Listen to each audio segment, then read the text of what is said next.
This chai pound cake is so cozy and comforting. I could just make it every day. It's filled with an incredible spice blend and topped with, of course, brown buttercream cheese glaze. To make it, you just want to start by combining all of your dry ingredients and then cream your butter and brown sugar with a little bit of vegetable oil. I forgot to film that part, but it's in there. The exact length of time can vary, but for me, it's usually about 5 minutes.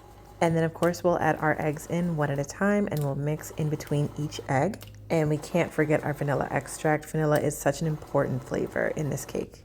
Once all of our wet ingredients are combined and nice and smooth, then we can start adding in our dry ingredients. We're actually going to alternate with our dry ingredients, sour cream, dry ingredients, sour cream, and then dry ingredients to finish up. Mixing this way, make sure everything is mixed together well without being overmixed.